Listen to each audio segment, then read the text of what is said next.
સોનાની નગરી બનાવ્યા પછી પણ ભગવાન કૃષ્ણ જ્યારે પણ સમય મળતો ત્યાં ક્યાં નીકળતા ભગવાન? રાજ્યમાં તપાસ થતી, દરબારમાં તપાસ થતી, ભગવાન કૃષ્ણ ક્યાં છે? અરે દ્વારિકાની રાજા થયા, સોનાની નગરી, અને તપાસ કરતા સમય મળતો તો ભગવાન ગાયોની સેવા કરવા હાલી નીકળ્યા. માણસ કેવો છે, માણસનો સ્વભાવ કેવો છે, માણસમાં માણસાઈ કેવી છે, પેલે આ માપતા ને માણસો તો કેની ઉપર મપાતું ખબર છે? આંગણામાં નંદી જો તાજો માજો બેઠો હોય એની ઉપરથી માણસની માણસાઈ મપાઈ જતી કે આ માણસ સારો છે. સારું સારું ખાવાનું દે, સારું સારું એને પીવાનું દે, સારું સારી એની માવજત રાખે. જો આટલું સારું કામ કરી શકતા હોય એના ઉપરથી માણસના ગુણો ખબર પડી જતા કે આ માણસ સારો છે. ઘણા તો સાહેબ નંદીની હાલત કરતા પહેલે. હા, બિચારાના ગાડામાં એટલું ભરે ઓના બિચારા મોઢામાંથી ફીણ નીકળી આવે.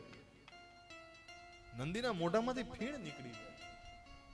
એટલો બધો આમ વજન મૂકી દે, એટલું બધું એને મારે, આંખમાંથી આંસુ પડતા હોય નંદીને. એવી તો અબોલ છે ને, બિચારો બોલી તો શકે નહીં, પણ એની દશા જોઈ અને એના માલિકની ખબર પડી જાય કે આ માલિક કેવો હશે, માણસાઈ વાળો છે કે નહીં.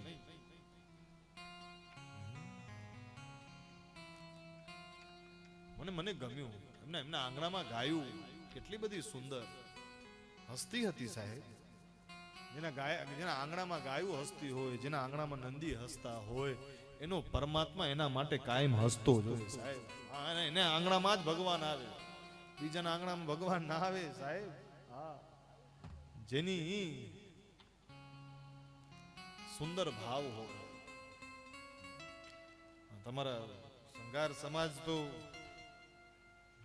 અત્યારે સુખી હોય, સંગાર સમાજ અત્યારે સુખી હોય.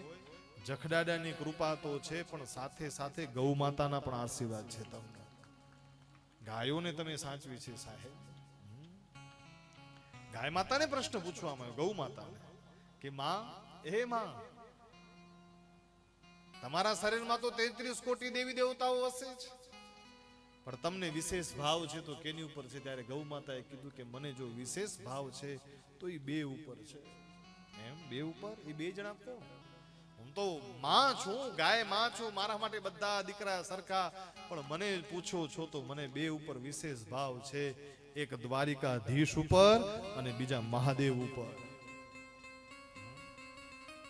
સોનાની નગરી બનાવ્યા પછી પણ ભગવાન કૃષ્ણ જ્યારે પણ સમય મળતો ત્યાં ક્યાં નીકળતા ભગવાન?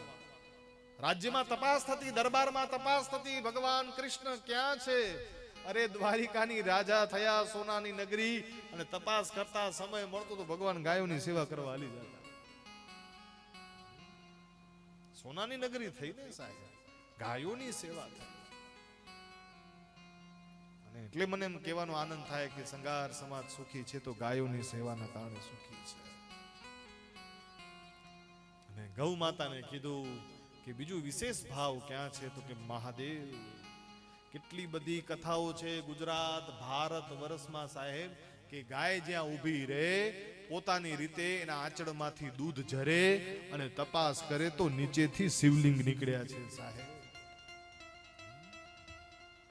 તમારા ભાવનગર બાજુનું ગોપનાથ મહાદેવ, હમણાં તળાજા કથા હતી, મને દર્શન કરવા લઈ ગયા. અને ઇતિહાસ કે સામેના દરિયામાં તણાતી ગાય આવે, આ બાજુ તણાતી આવે અને ત્યાં ઊભી રહે ગાય. બપોરની કણીની ઊભી હોય, દૂધ બધું જારી અને પાછી તણાતા મૂળ માલિક સુધી પહોંચી જાય ગાય. અને એ પરિવાર મનમાં વિચાર કરે કે આ ગાય દૂધાણી છે, દૂધ દેતી કેમ નથી? પછી ખબર પડી કે ભાઈ આ બધું દૂધ તો ક્યાંક ઝરી આવે છે. જ્યાં તપાસ કર્યું ને ધરતીમાંથી ગોપનાથ મહાદેવ પ્રગટ થયા સાહેબ. ગોપનાથ મહાદેવ કયા?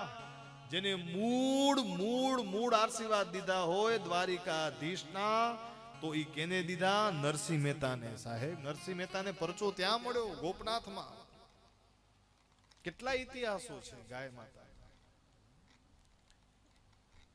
ગાય માતાને રાજી રાખજો સાહેબ, રાજી રાખજો. તમને હું ચાલો ને બ્રાહ્મણ તરીકે કહું, ગ્રહની તકલીફ હોય, બીજી નડતર હોય, કાંઈ પણ હોય, ખોટી ક્યાંય દોડવાની જવાની જરૂર નથી. તમારા દીકરા દીકરીના લગ્ન ન થતા હોય, તમારા દીકરા દીકરીને ભણવામાં કાંઈ તકલીફ હોય, નોકરી ધંધામાં કાંઈ તકલીફ હોય, તો વ્યાસપીઠ ઉપરથી હું તમને કહું છું, ઘરમાં 2 રોટલી, એમાં ગોળના કટકા નાખી આંગણામાં જે ગાય હોય ને એને ખવડાવજો, બધા પરિણામો સારા થઈ જશે.